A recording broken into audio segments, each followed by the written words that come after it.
Saudara, saya ketika mendengar lagu tadi, saudara-saudara, ada dua bayangan di pikiran saya. Waktu muda saya pembaca Chin Yong novel dan Samkok ya, jadi cerita-cerita silat gitu ya. Saya baca habis karena nggak ada handphone ya. Semua novel pendekar Legend of Thunder Heroes itu saya baca habis saudara-saudara. Sampai anaknya Yoko saya hafal semua jurus-jurusnya ya. Jadi kalau ke sekolah bawa komik diselipin di buku saudara-saudara. Jadi ketika membayangkan itu saya suka nonton filmnya, ada penyanyi kolosal suaranya kayak gini, tapi hari ini saya versi Kristennya. Jadi ini mengingatkan masa kecil saya, tapi hari ini Tuhan dimuliakan. Yang kedua, saya ingat saya dari tradisi kecil Salvation Army, Bala Keselamatan, ya, sempat ateis agnostik. Akhirnya saya ditangkap dari Charismatic Movement, gereja karismatik yang saudara tahu, dengan segala kontroversinya. Setelah di Charismatic saya belajar teologi Reform, ya. Jadi saya mencicipi. Setelah ke Reform, pertama kali saya masuk sekolah Alkitab. Itu pendeta Stephen Tong mengadakan KKR yang di Gelora Bung Karno. Jadi saya harus naik bis sama teman-teman latihan paduan suara. Dan di situ saya stres karena nggak ngerti apa itu not balok. Udah diangkain tetap sulit bacanya. Jadi saya bilang gini, gila lagunya aja sulit apalagi doktrinnya saudara-saudara. Tapi itu mengingatkan saya kembali akan bagaimana Tuhan berkarya. Dan bagaimana saya dikenalkan tradisi reformasi di dalam perjalanan spiritualitas saya. Dan hari ini adalah kita merayakan hari reformasi, ya. Kita akan belajar satu bagian firman Tuhan, the truth that sets free, kebenaran yang memerdekakan. Kita akan bacakan Yohanes 8 ayat 31 sampai yang ke-36. Saya akan bacakan buat setiap kita. Yohanes 8 ayat 31 sampai yang ke-36. Lalu Yesus berkata kepada orang-orang Yahudi yang telah percaya kepadanya, "Jikalau kamu tetap dalam firman-Ku, kamu benar-benar murid-Ku, dan kamu akan mengetahui kebenaran, dan kebenaran itu akan memerdekakan kamu." Jawab mereka, "Kami adalah keturunan Abraham dan tidak pernah menjadi hamba siapapun. Bagaimana engkau dapat berkata kamu akan merdeka?" Kata Yesus kepada mereka, "Sesungguhnya aku berkata kepadamu, setiap orang yang berbuat dosa adalah hamba dosa. Hamba tidak selamanya tinggal di dalam rumah, tetapi anak tinggal dalam rumah selamanya. Jadi apabila anak itu memerdekakan kamu, kamu pun benar-benar merdeka. Aku tahu bahwa kamu adalah keturunan Abraham, tetapi kamu berusaha membunuh aku karena firman-Ku tidak beroleh tempat di dalam kamu. Apa yang telah kau lihat dari Bapa itulah yang kukatakan, dan apa yang kamu dengar dari bapakmu itulah yang kamu perbuat." Saudara-saudara, gerakan reformasi dimulai sebagai sebuah kritik keras terhadap tradisi gereja. Kritik keras yang dimulai dengan seorang tokoh, Martin Luther. Jadi ada Martin Luther yang di Amerika dan di gerakan reformasi di Jerman. Saudara, Martin Luther mengkritik gereja yang mana pada masa itu gereja mengajarkan ajarannya berdasarkan kepada dua hal, yaitu tradisi gereja dan juga Alkitab. Tradisi gereja dan juga Alkitab. Tapi saudara harus tahu pada zaman itu kita belum memiliki Alkitab ini karena mesin cetak belum ada. Ya, sedang setelah era reformasi maka bisa dicetak. Jadi Anda ke gereja tidak perlu membaca Alkitab. Yang bisa mempelajari Alkitab adalah rahib-rahib, biarawan-biarawan. Dan waktu itu university, sekolah tidak terbuka untuk umum. Jika Anda mau belajar liberal arts, Anda harus masuk menjadi biarawan atau biarawati saudara-saudara. Sehingga hanya bisa diakses oleh beberapa orang. Tetapi ada sebuah arus yang namanya Renaissance, ya, arus kebangkitan kelahiran baru di mana orang-orang mulai belajar, ya. Kita bersyukur karena kertas itu dari China dan mesin cetak itu dari Jerman, saudara, pada masa itu maka bisa ada percetakan, maka gerakan reformasi tepat di masanya, ya. Dan waktu itu ada gerakan back to the source, kembali ke asalnya. Karena apa? Karena Eropa dilandai oleh sastrawan muslim, orang-orang muslim yang menerjemahkan karya filsafat Aristotle. Aristotle tulisan-tulisannya diterjemahkan oleh para ahli Muslim dan diperkenalkan ke dunia Eropa, dan di situ mulai kesadaran orang akan ilmu pengetahuan berkembang. Karena berbeda dengan Plato, maaf sedikit menjelaskan, Plato sangat menekankan dunia idea, Aristotle sangat menekankan dunia materi di sini dan sekarang saudara-saudara. Itu singkatnya seperti itu. Maka mulai ada semboyan back to the source, kembali ke akarnya, kembali ke asalnya. Semboyan zaman inilah yang menginspirasi Luther sebagai kaum cendekiawan. Jadi kita lihat gerakan reformasi tidak anti terhadap ilmu pengetahuan. Maka mulai ada semboyan yang diteriakkan Luther, back to the Bible. Di situ kita melihat ada apa? Sola scriptura, back to the source. Kalau orang-orang pada masa itu adalah kembali ke naskah-naskah Yunani kuno tulisan Aristotle, Luther menggunakan ini untuk mengkritik tradisi gereja yang tidak adil untuk kembali ke sumber asali, yaitu Alkitab. Karena apa? Karena gereja dengan tradisinya melakukan sebuah ketidakadilan, membodohkan jemaat dengan penjualan surat penghapusan dosa. Jemaat yang susah, tidak punya pendidikan, tidak punya akses ke Alkitab, mempercayai ketika dia miskin, dia rindu orang tuanya, keluarganya yang sedang di purgatori, tempat api penyucian itu, ketika mereka bunyikan uang klinting, maka jiwa-jiwa itu akan melompat dari api penyucian dan menyatu bersama dengan Allah. Maka itu Luther melihat ajaran ini tidak ada di Alkitab, dan dia dengan keras mengkritik, diinspirasi oleh filsafat dunia Renaissance, back to the Bible, kembali ke dasar Alkitab. Maka sejak itu tradisi reform mempunyai sebuah ajaran, kita tidak mengajarkan tradisi gereja berdasarkan tradisi. Tradisi harus dikritik, tapi kita harus kembali semuanya Alkitab sebagai dasar. Di dalam teologi reform, satu-satunya dasar adalah Alkitab yang diwahyukan oleh Allah. Saudara mengerti, disinilah awalnya. Jadi karena Luther mengkritik tradisi gereja yang melakukan ketidakadilan, pembodohan, dan memanipulasi orang pada masa itu, saudara-saudara. Ya. Jadi reform membangun teologi, membangun gereja berdasarkan Alkitab. Tapi ketika saya mempelajari tradisi reform, saya mempelajari penulis-penulis tradisi reform enggak, saudara-saudara? Iya kan, ya. Jadi sekarang pun reform punya tradition. Maka ada reform tradition. Ya. Saya membaca buku teolog-teolog reform. Biblika reform. Worldview reform. Christian philosophy reform. Di dalam sebuah tradisi. Ya. Maka kita juga harus berhati-hati, saudara-saudara. Apakah tradisi kita kembali tidak jatuh di dalam kejatuhan yang sama. Ini poin saya hari ini. Ya, kita mau mereformasi reform, saudara-saudara. Karena itu ada di dalam semboyan reform sendiri. Ya, saya akan lanjutkan. Dan kita mulai melihat dengan kecocokan dengan ayat ini. Saya mencoba melihat ayat ini di dalam pengertian kritik terhadap tradisi.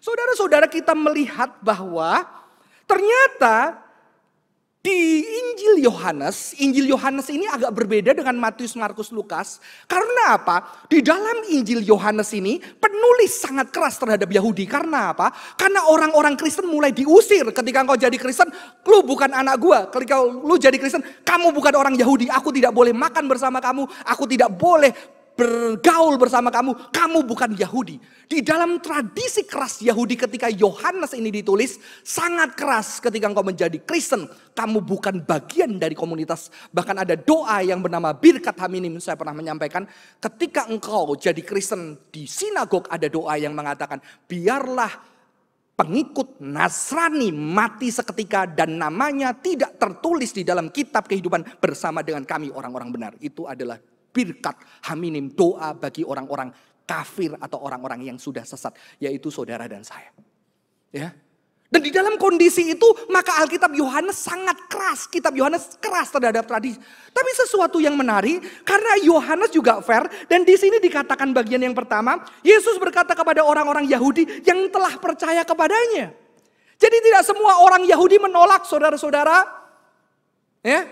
Tidak semua orang Yahudi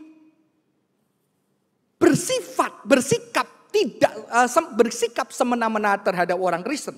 Tapi di sini kita juga melihat ternyata ada orang-orang Yahudi yang sangat keras, yang mengatasnamakan Yahudi. Yesus sedang ngomong sama orang-orang yang percaya dengan dia. Tahu-tahu ada orang, kami orang Yahudi, kami keturunan Abraham. Kami harus nurut sama siapa lagi? Kami bukan hamba siapapun. Dia mengatasnamakan Yahudi, padahal ada yang percaya pada masa itu, pada waktu kitab ini ditulis, saudara-saudara. Dan di sini kita melihat apa? Ada Yesus sedang mengkritik superioritas tradisi Yahudi. Ini adalah salah satu bentuk superioritas yang mengatakan ini. Kami adalah keturunan Abraham dan tidak pernah jadi hamba siapapun. Bagaimana engkau berkata kamu akan merdeka? Bapa kami adalah Abraham. Saudara-saudara, pernah ada di dalam sebuah tradisi dan kita bangga dengan tradisi. Ya, saya pernah.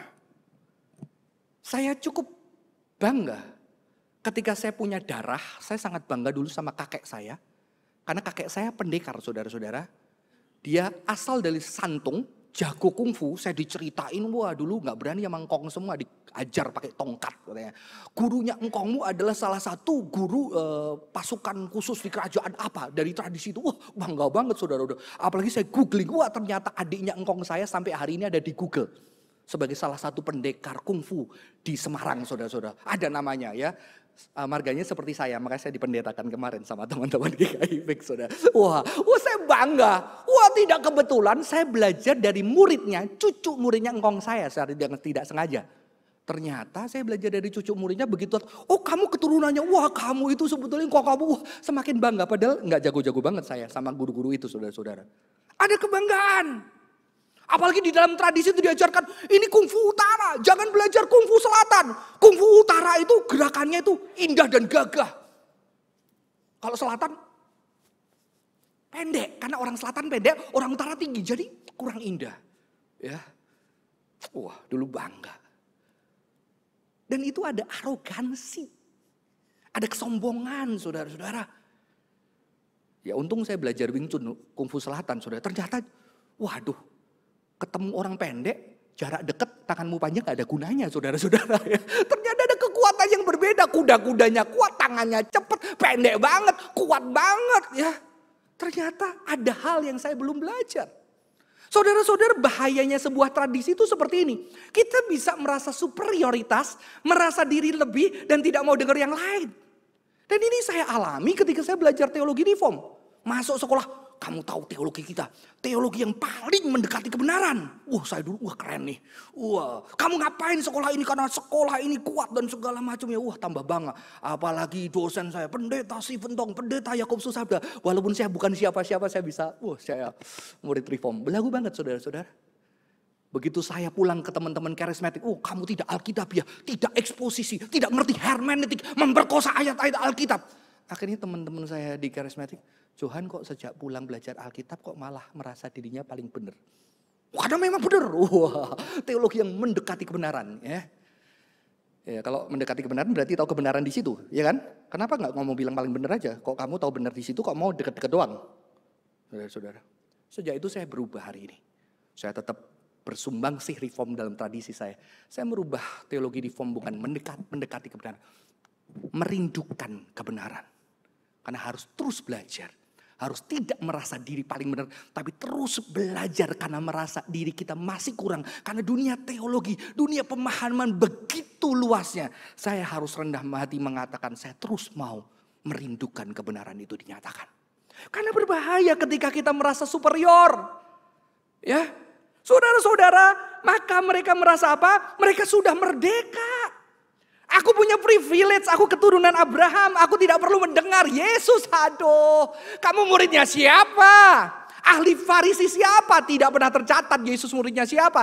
Kamu hanya rabi kecil yang di jalanan orang-orang dengar kamu. Kami keturunan Abraham, dari tradisi Yerusalem itu pemimpin-pemimpin itu ahli-ahli kitab. Kamu muridnya siapa? Paulus masih mending, muridnya Gamaliel, seorang tokoh Yahudi yang hebat. Yesus tidak tercatat murid siapapun, saudara-saudara. Bahaya dari arogansi.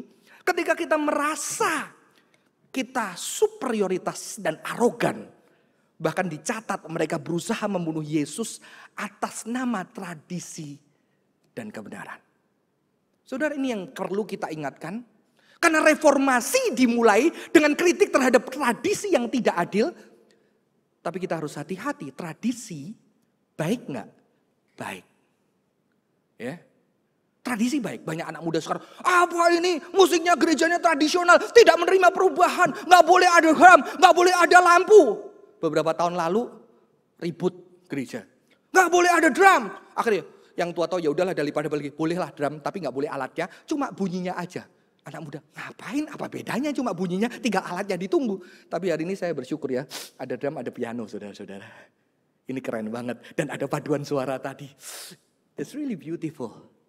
Ya, saudara tahu dulu piano nggak ada di dalam gereja. Reformasi itu membuat itu ada. Karena gereja ditandai dengan choir dan pipe organ. Karena lagunya harus terpujilah nama Tuhan sampai selama-lamanya. Artinya kekekalan, saudara nggak boleh berhenti.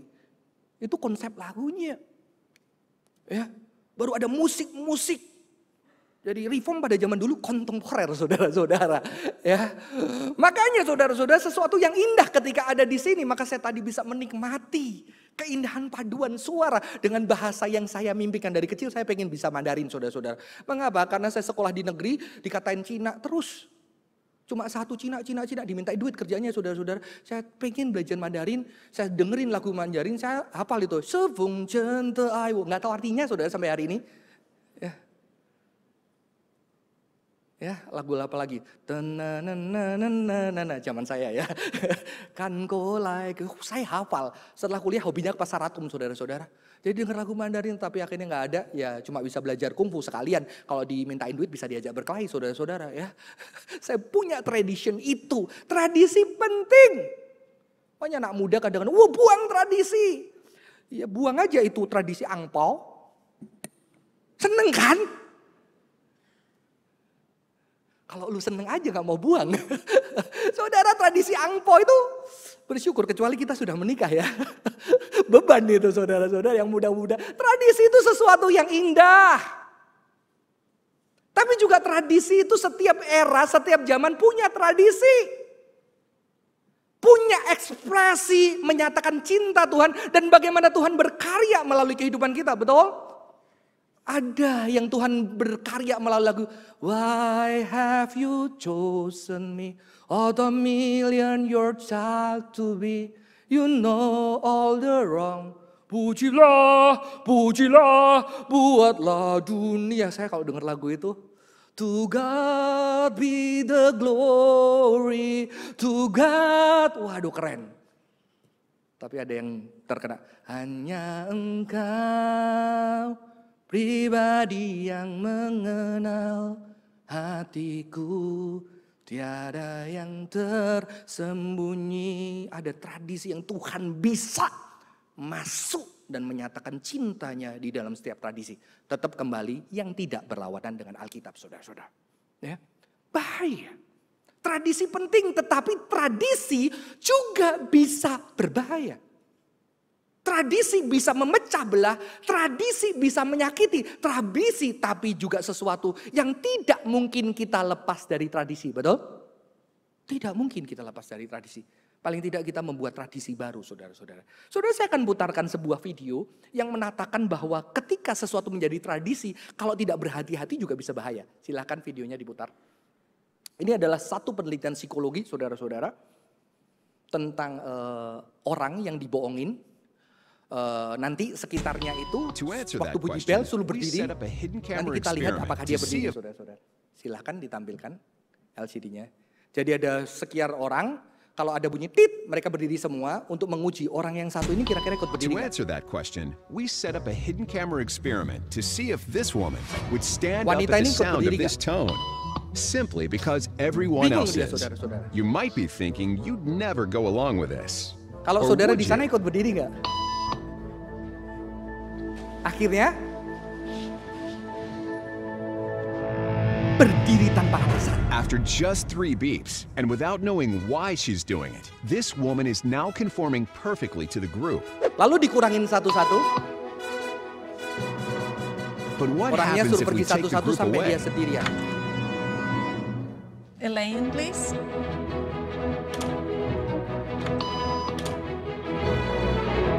Kira-kira nanti kalau sendirian berdiri nggak, saudara?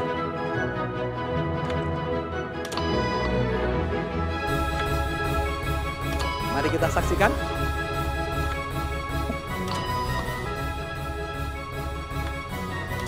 Berdiri nggak? Okay, now she's alone. The crowd is gone and nobody is watching her except our hidden cameras. What do you think she'll do?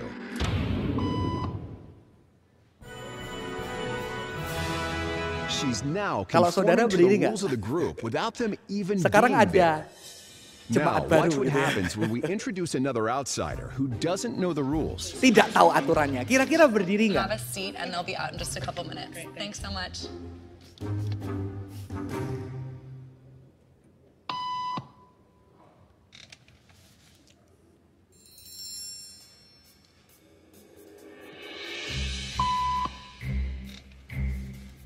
Tanya, saudara. Kenapa berdiri? Semua orang berdiri. Jadi saya merasa saya harus berdiri. Think she'll teach the new guy what to do? Wajahnya penuh dengan intimidasi, saudara.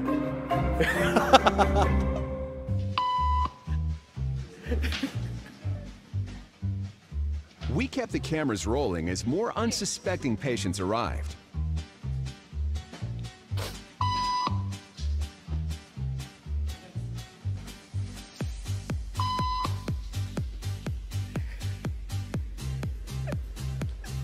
And slowly but surely, kalau saudara di what sana berdiri began as nggak a ya? random rule for this woman has now become the social norm for everyone in this waiting room. Saudara-saudara, tradisi itu dibentuk menjadi kemenubuhan. Jadi kalau zaman dulu orang belajar teologi itu melalui liturgi. Maka liturgi kuno itu katanya, upacaranya, tubuhnya serta di sana sampai membuat menjadi pemahaman intelektual. Tapi ketika itu menyatu lama-lama menjadi sebuah gerak yang kita tidak perlu berpikir itu otomatis, betul? Coba sekarang kalau saya datang kepada saudara, saya kasih Alkitab. Otomatis Anda tidak perlu berpikir, Anda terima dengan tangan kanan, betul? Anda tidak pernah mengkritisi kenapa tangan kanan, gimana kalau anaknya kidal? Itulah tradisi yang bisa menubuh sampai kita tidak perlu memikirkan itu. Dan begitu ada sesuatu yang berbeda, tubuh kita tidak nyaman. Dan di situ kita gampang sekali sesat, salah. Ya. Jadi ini sesuatu yang bagus-bagus. Ya. Karena kehidupan kita dibentuk 80-90% sebuah respon tubuh yang tidak pakai otak, betul? 80% hidup kita diatur tidak pakai logika. Tadi bangun, aku kira-kira mau sikat gigi dengan tangan kanan dulu atau kiri dulu, jariku ke sini, aku gosok dari. Enggak, saudara-saudara, no. 80-90% otomatis. Maka tradition, behavior yang ditubuhkan itu sangat penting dan menentukan keberhasilan dan bagaimana kita hidup. Ya. Tapi ketika itu menjadi tradition, kita menjadi susah ketika ada melihat yang berbeda bisa salah, yang berbeda bisa benar. Kita yang sudah menempel bisa salah, bisa benar, betul? Saudara, di sini malah maka Yesus mengkritik tradisi yang tidak adil. Saya sudah pernah bercerita, saya punya tradisi dari orang tua saya, kalau anak gede harus ngalah, koko harus ngalah sama adik. Maka ketika saya punya anak, saya punya tradisi ini, anak harus ngalah sama adik. Untungnya saya punya tradisi baru karena saya belajar psikologi. Sama pendeta Yakub Susabda diajak ngomong gimana perasaannya. Akhirnya suatu hari ada tradisi baru, anak saya bilang, "Pak, boleh tanya enggak Pak? Kenapa yang ngalah harus kok cece-nya Pak? Bukannya anak kecil adiknya juga harus belajar mengalah." Saya baru sadar, kenapa? Betul juga. Hari itu saya bertobat, saudara-saudara. Saya datangkan keadilan di dalam tradisi yang tidak adil. Mengalah gantian, hari Senin cece-nya, hari Selasa adiknya, hari Rabu adiknya lagi, saudara-saudara. Paham? Karena semua harus belajar. Akhirnya adiknya kamu kan cece, harus ngalah. Tapi bagian ketika barang bekas, kamu kan adik, kan kamu pakai bekas cece. Apalagi sama gender, saudara. Yang merasa kedua, kenapa aku harus di barang bekas Pak? Karena papanya pelit. Hemat. Ya. Tradition kita harus selalu mengkritisi. Maka di sini Yesus mengkritis tapi tidak mudah. Karena orang Yahudi mengatakan apa saudara-saudara? Setelah itu dia mengatakan apa? Sesungguhnya aku berkata kepadamu, Yesus mengatakan ini, setiap orang yang berbuat dosa adalah hamba dosa. Kamu bilang bukan hamba siapapun, kamu berdosa, kamu hamba dosa. Aku tahu bahwa kamu keturunan Abraham, tetapi kamu berusaha membunuh aku karena firmanku tidak beroleh tempat di dalam kamu. Kamu hamba dosa, kamu berusaha bunuh orang. Alkitab mengajarkan kasih sejak di perjanjian lama. Betul? Mengasihi Tuhan, mengasihi sesama sejak di perjanjian lama. Jika Allah adalah Bapamu, kamu akan mengasihi aku sebab aku datang dari Allah. Kalaupun Yesus bukan Tuhan, saudara-saudara, Yesus adalah sesama. Tapi mereka berdasarkan tradisi suci, tradisi agama yang merasa dirinya privilege sebagai bangsa pilihan Tuhan, keturunan Bapak beriman, mereka bisa melakukan kejahatan in the name of God, in the name of truth, in the name of tradition, yang katanya tradisi mereka dibangun melalui kitab-kitab suci. Jadi kritik ini tidak lepas buat saudara dan saya juga sebagai hamba Tuhan. Karena ketidakadilan bisa menyelipkan dirinya di tengah bahasa-bahasa rohani, saudara-saudara. Ya.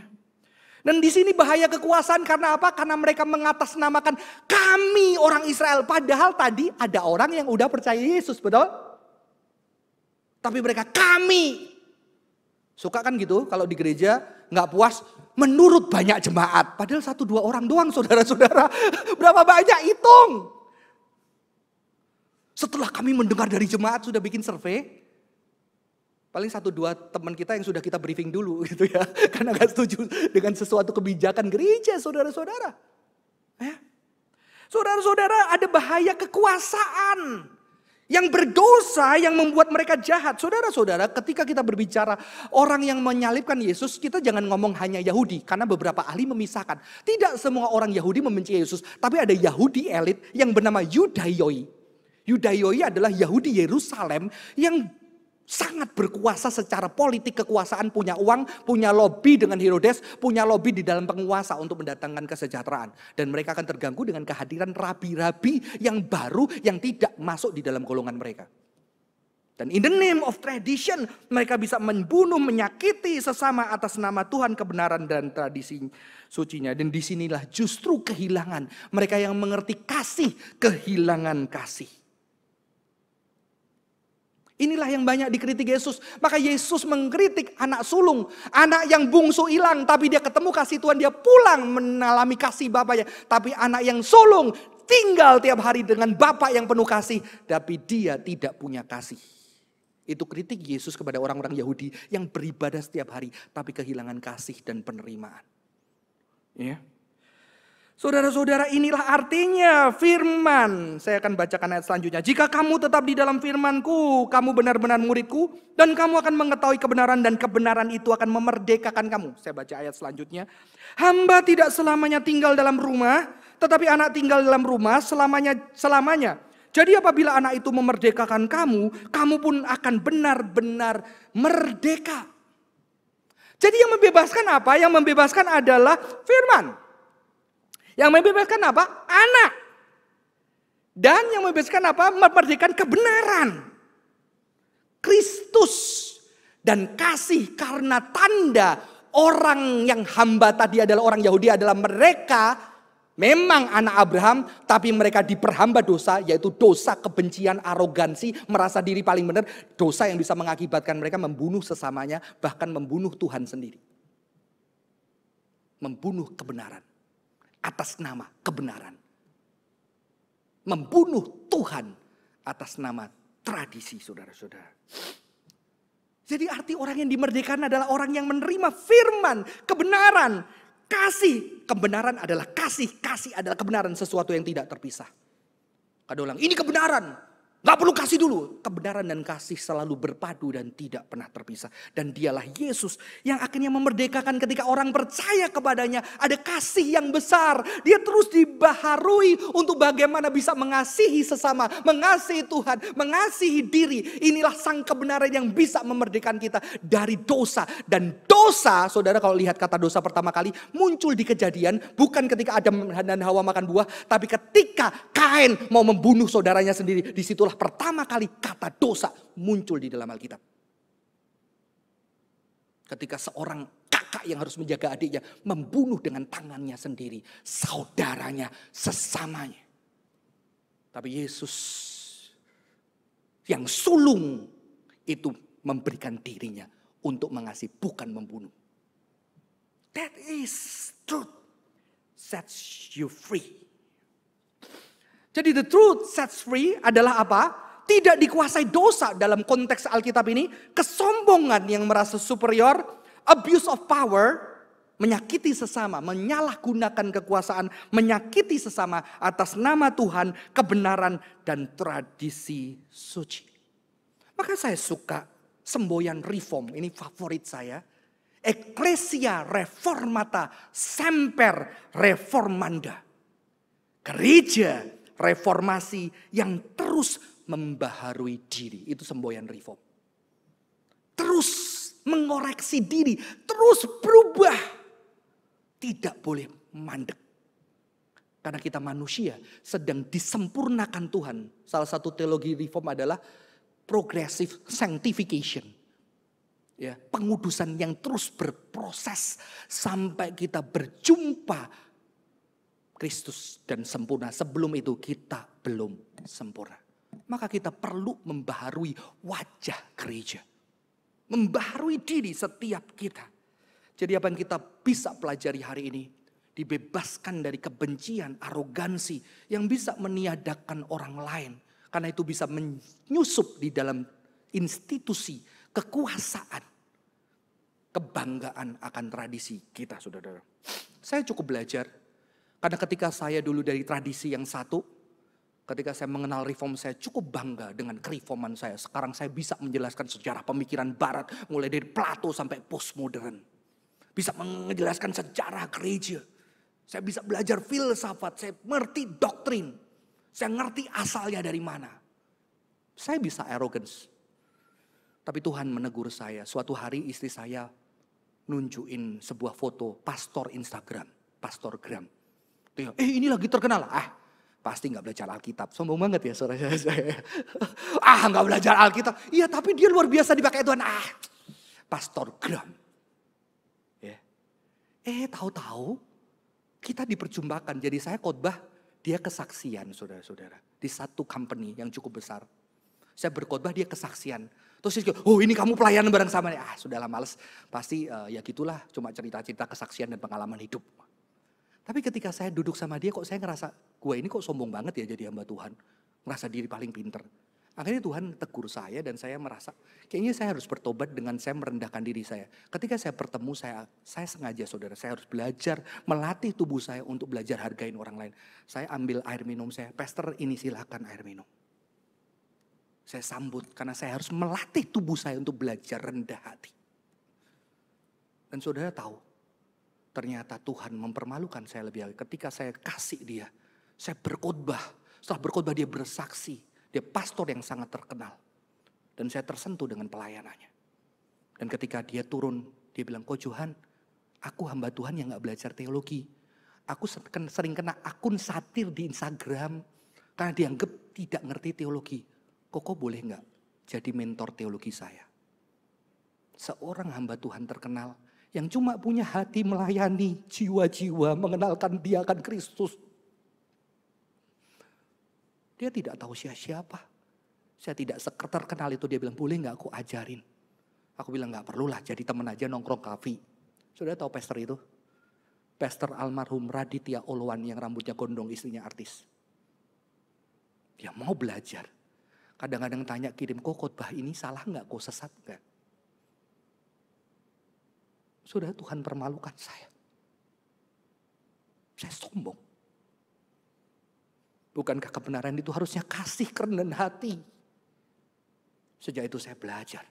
Dan bahkan terakhir sebelum dia meninggal. Dia pergi bawa 3 anak.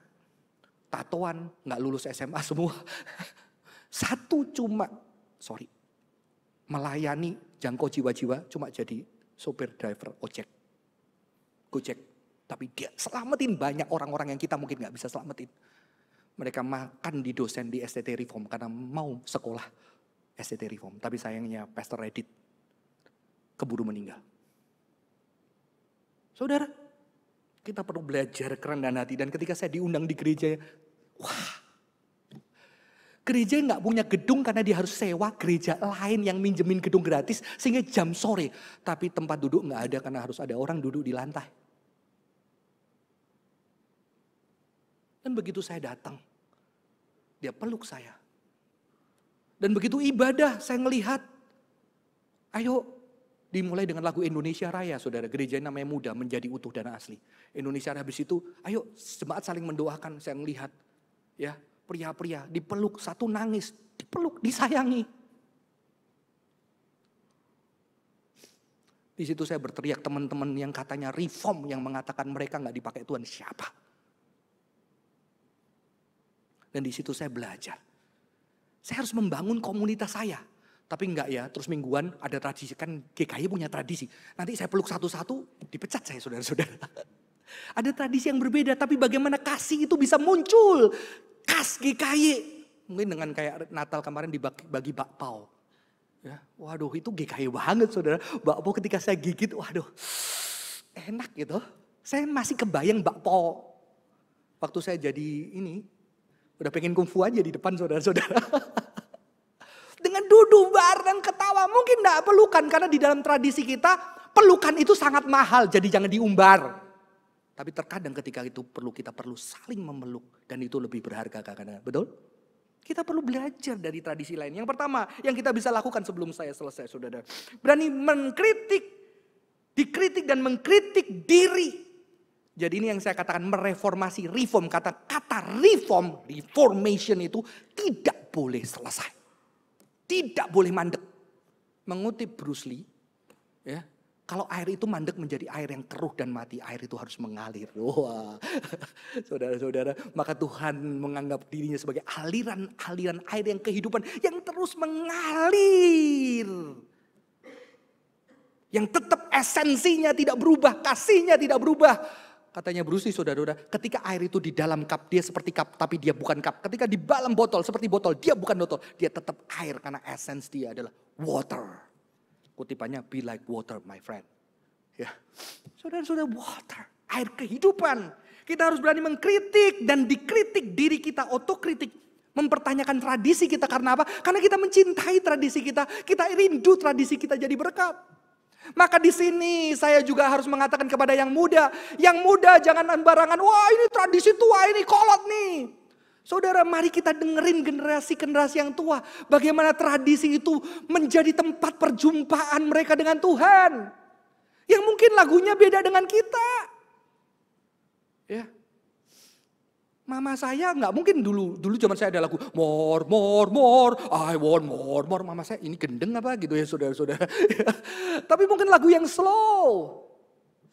Bagai raja wali yang melintasi bukit tinggi di bawah kepak sayapmu. Kalau ingat lagu itu, saya ingat mama saya kalau nyanyi lagu itu dengan keindahan. Yang saya cuma ingat mama saya indah, kalau saya kurang. Ya. Kita kalau di mobil suka puter lagu sama anak saya. Biasanya saya bilang, ini lagu kesukaan papa zaman papa. Masih muda, waktu jatuh cinta. Ya, Michael Learn to Rock. Ya. Apa sih pak? Gitu ya. Baby won't you tell me why. Saya hafal, anak saya nyanyi, anak saya denger. Oke. Tahu-tahu anak saya gantian ya pak. Apa sih? Ini apa? Tapi di situ kita bisa tertawa. Kita bisa tertawa. Kita bisa saling belajar. Kita bisa melihat. Ternyata gue gak suka sih lagu anak gue. Tapi terakhir saya ikut loh. Gitu ya, enak juga lama-lama. That's really beautiful. Anak saya ikut. Love of my life, you hurt me. Padahal dia belum putus cinta, saudara-saudara. Yang kedua, melatih awareness, kesadaran. Karena kita mudah abuse of power. Saudara dan saya mudah menyalahgunakan kekuasaan. Karena kita manusia yang berdosa. Reform mengajari kita adalah manusia berdosa yang dikuduskan oleh Tuhan. Keberdosaan itu harus nyata untuk Tuhan menguduskan kita. Maka kita adalah orang berdosa yang dapat anugerah. Saudara dan saya masih bisa abuse of power. Paling sederhana sama anak kita kan, udah kamu gak percaya papa ya. kamu belum tahu sih gimana jadi papa. Ya, dia nggak tahu lah belum. Kita menggunakan argumen-argumen yang mereka mustahil di sana. Saudara tahu beberapa anak muda ngomong sama saya, dia capek banget kalau mamanya ngomong apa. Kamu nggak tahu rasanya jadi mama. Ya jelas nggak tahu gimana, gue pengen tahu juga kagak bisa kok. Lebih baik mama rasa ini loh nak gini-gini ketika kamu gini, mama rasa ini jadi mama sedih. Nah itu lebih bisa masuk saudara-saudara. Tradition. Ya. Anaknya bisa bilang, mama juga nggak tahu gimana jadi anaknya mama gitu ya. Saudara-saudara, itu adalah tradisi yang kita perlu belajar. Saya masih sering abuse of power. Nggak percaya ya. Kadang-kadang anak juga bisa abuse of power ya. Kan harusnya papa menjadi contoh. Emang ada ayatnya harus papa? Emang Tuhan nggak bisa pakai kamu jadi contoh? Anak-anak. Saya belajar dari seorang tokoh. Kalau saudara tahu di Surabaya ada Bu Magdalena Pranata. Dia bikin satu sekolah anak. Karena dia punya misi gini. Tidak harus orang tua yang memberkati anak-anak. Tuhan bisa pakai untuk memberkati orang tuanya yang tidak percaya. Wah keren banget. Inilah keindahan. Yang terakhir saudara-saudara. Belajar mendengar secara empati terhadap tradisi yang berbeda. Saudara hari-hari ini teman kita dari kalangan karismatik. Banyak sekolah di kalangan reform. Mereka mau belajar. Saya bersyukur berjumpa dengan banyak karismatik. Sekarang saya sedang membantu salah satu gereja karismatik sebagai coach untuk membangun community mereka. Mereka mau belajar as a part-timer. Saudara Tuhan bisa pakai kita. Kita perlu belajar dan kita bisa belajar. Ya, saya belajar sesuatu di salah satu gereja karismatik. Mereka sebelum ibadah saudara setengah jam menyembah Tuhan dulu. Ketika saya datang, ngapain setengah jam nyembah nyanyi-nyanyi. Begitu saya datang, loh kok tahu air mata saya bisa netes saudara? Istri saya netes, enggak dikasih tahu. Karena mereka kasih hati kita menyembah Tuhan sebelum ibadah. Supaya ketika menyembah Tuhan datang. Saudara tahu kalau worship leader di kalangan karismatik, saya pernah di gereja itu, kita seminggu muter lagu yang akan kita worship leader. Kita nyanyi di mobil, nyanyi di motor, di kamar mandi. Sampai kadang-kadang kita benar-benar bisa sujud menyembah Tuhan. Sehingga ketika kita di depan kita bukan hanya memimpin atau konser. Kita menyembah Tuhan dan apa yang kita lakukan tubuh kita rasakan. Seperti teman kita kalau habis makan babi yang enak. Ya, ketika dia enak, seneng banget dia akan bilang, babinya enak, wajahnya gak bohong saudara-saudara. Betul kan? Maka food blogger itu adalah orang-orang yang tulus. Kenapa kita gigit kriuk? Wow. Makanya kita yang sedih pulang kerja bete, tahu-tahu wajahnya ceria, menarik kita untuk ikut antrian. Dan ketika menggigit kita membayangkan, wah kebahagiaan itu ada. Saudara-saudara itulah bagaimana kita bisa menjadi berkat dengan belajar dari tradisi yang lain. Semoga Tuhan memberkati dan terjadi kesatuan. Kita sudah lihat, sudah berdampingan dengan damai saudara-saudara. Dan biarlah itu juga membuat kita terbuka. Orang tua melihat anak. Bagaimana Tuhan berkarya, anak menghargai apa yang sudah Tuhan kerjakan melalui tradisi. Dan kita juga bisa berbahagia karena itu. Dan kita terus membaharui diri kita sesuai dengan firman-Nya. Tuhan Yesus memberkati. Mari kita berdoa.